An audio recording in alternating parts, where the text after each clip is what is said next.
Assalamualaikum warahmatullahi wabarakatuh. Hello everyone. In this video, our group will present about prosodic and suprasegmental phonology.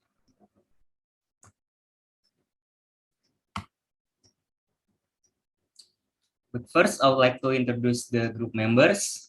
Here we have me, Arifin Nobrilian, Bayu Ajinur Wijanarko, Zahrina Izatul Ahmar, and Puspita Afra Putri Wibawa.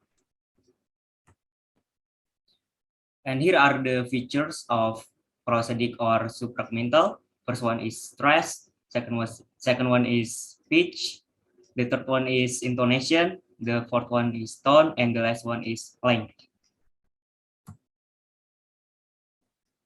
Next, I'll read the introduction. So the term suprasegmental was invented to refer to aspect of sound such as intonation that did not seem to be properties of individual segments, that is the vowels and consonants of which speech is composed. All tones have certain inherent suprasegmental or prosodic properties that form part of their makeup, no matter what their place or manner of articulation. The term has tended to be used predominantly by American writers, and much British work has preferred to use the terms prosodic instead. There has never been full agreement about how many suprasegmental features are to be found in speech, but stress, pitch, intonation, tone, and length are the most commonly mentioned ones. Next is stress, will be presented by Bayu. Okay, thank you, Nino. So the next one is stress. Stress is force or emphasized use on a sound, syllable, or word when we speak. There are three things that you need to pronounce stress correctly. The first one is the stress syllable should be louder, and then the stress syllable should be a little higher, and then the last one is the stress syllable should be a longer in time. And these are the example. There are two kinds of stress, primary and secondary. The example is stress in two-syllable word. For noun, picture, and money. And then for the adjective one is happy. Most noun and adjective with two syllable usually have stress on the first syllable. For the verb is decide, and explain. Most verb have stress on the syllable. Stress in a word that contain more than two syllables. In the beginning of the word, the example is beautiful. In the middle of the word, the example is computer. And in the end of the word, the example is afternoon. Word that ended with shin or shin stress the second to the last syllable. For the example is ambition and coalition. Word that ended with si, tai, pi, and jai stress the third to last syllable. Example is democracy or geography. And then the next one is pitch. So speaker of any language have the ability to control the level of pitch they speak on. This is accomplished by controlling the tension of the vocal fold and the amount of the air that passes through the glottis.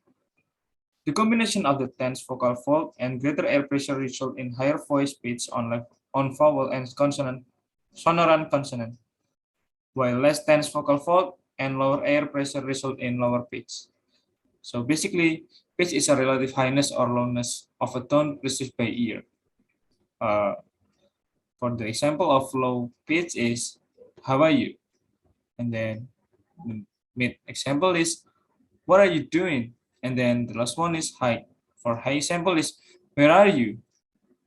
I think that's all from me. And then the next one is intonation. Okay, next intonation will be presented by Zarina. For Zarina, you can start your presentation.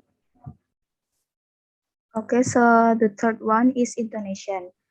Pitch movement in spoken utterances that is not related to differences in word meaning.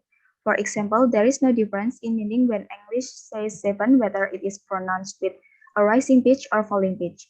Intonation means when, why, and how speaker chooses to raise or lower or sustain the pitch of their voice at particular points while speaking.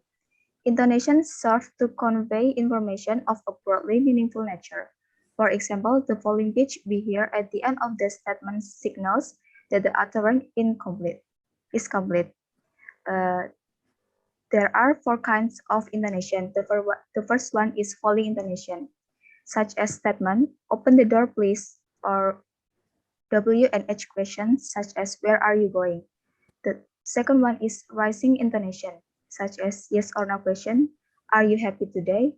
And that questions such as I'm not good enough for that am I? I'm not good enough for that am I?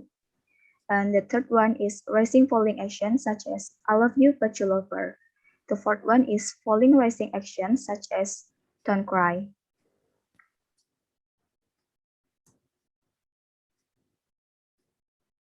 The fourth one is tone. Tone is the use of pitch in language to distinguish lexical or grammatical meaning. A language is said to have tone or be a tone language when differences in word meaning are signaled by differences in pitch. Not all of languages have a tone language, for example in English. Because when a speaker says a car with a rising pitch, the word car doesn't mean anything different from the same form pronounced in lower pitch. We can find tone language in Mandarin. For example, ma with falling pitch means cold, ma with rising pitch means ham. Some tone languages show tones at only certain pitch levels. Sarki, an Athabaskan language spoken in Canada, has tones heard at high, mid, and low. There are two kinds of tone in language. The first one is countertone. Countertone is moving pitches that signal meaning differences.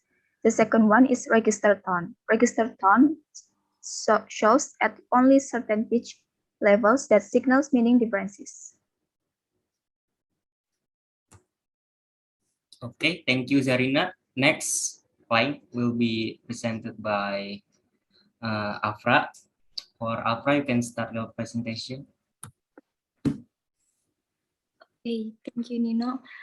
The last one is length. Length is a feature of sound that have distinctive extend duration compared with other sound.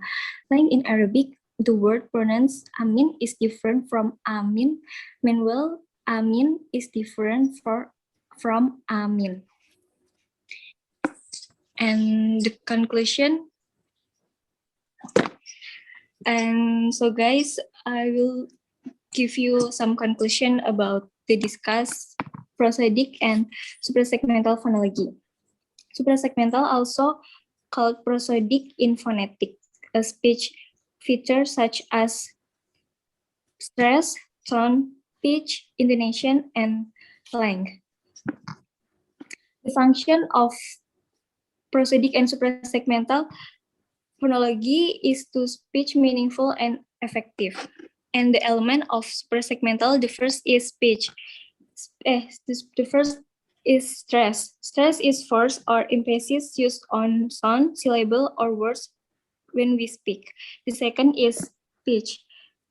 Pitch is a relative highness or lowness of a tone perceived by ear. The third is intonation. Intonation is variation of pitch when speaking. The first is tone. Tone is the use of pitch in language to distinguish lexical or grammatical meaning. And the last one is length.